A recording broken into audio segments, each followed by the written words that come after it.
It's 2024, and Sweeney Todd came out as a movie in 2007, and this is the first time. I also have like closed captions on. This is the first time that I caught the line "poppin' pussies into pies." And I started laughing hysterically because that's a great fucking line, first of all. And I've been watching this movie since 2007. And I've never caught that. Also, 2007 Johnny Depp is just devastatingly good looking. Just so handsome. Just every time. Just like, God damn it. What?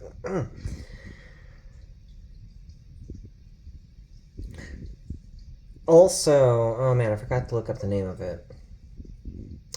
It used to be called dissociative something. And before that, it was multiple personality. Now there's a couple, because just like I thought, that's just like an extension of like really really heavy cptsd.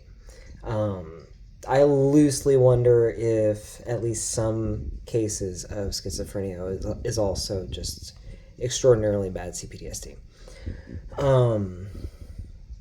Stay regulated, folks. But I realized like right away, because I have like a better like psychological grip, and I realized how see-through Mrs. Lois is like right away. And then I also realized like, man, she gives way too much detail about the stuff she knows about him, like right away. And I'm glad that I'm mature enough now that that's a red flag. And the constant, the oppressed seeking blame.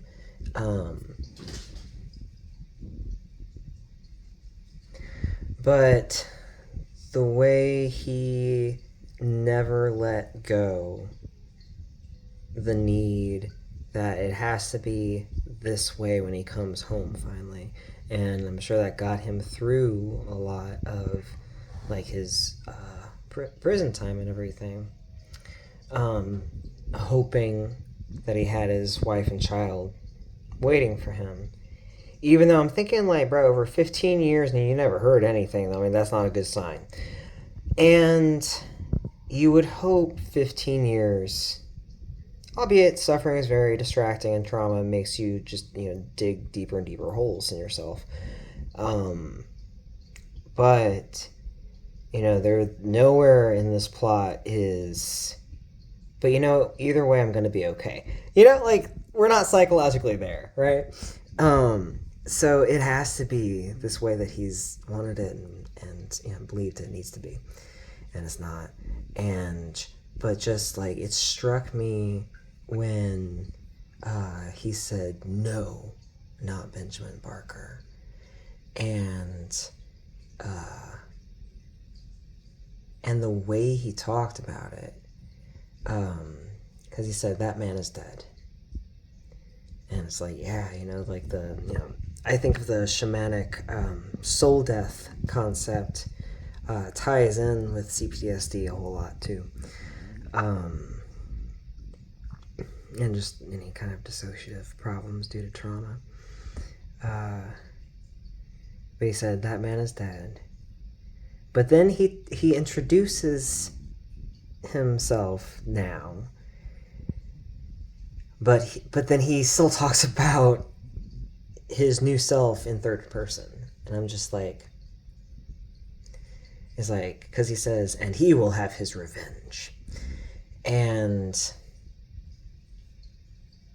I'm thinking, yeah, because, all this time you were bitter and you're like you've dug those holes in yourself and you get stuck in them. And the only alternate version, because there is no being okay with what happened to him and his wife and his family, right? Psychologically for him, there is no, regardless, I'll be okay.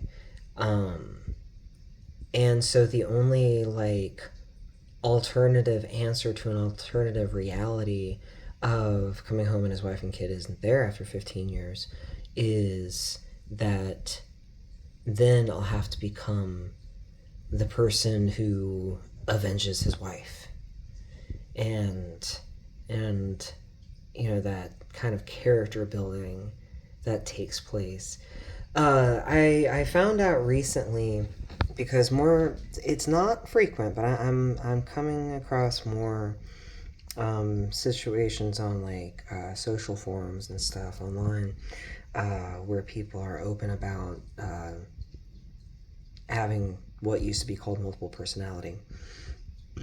And I looked it up, and now there's two new diagnoses or terms in place of that, in place of all that, and they're both dissociative based, but one of them is like just kind of dissociative, that you're forgetful, and that you're aware of when you kind of like click gears. And then there's the kind that has, fully developed lives that aren't really in communication with each other internally. Fascinating. Anyway, yeah, so I'd have to look up those two definitions to, be over here armchair diagnosing Sweeney Todd. This is what I do on a Friday night.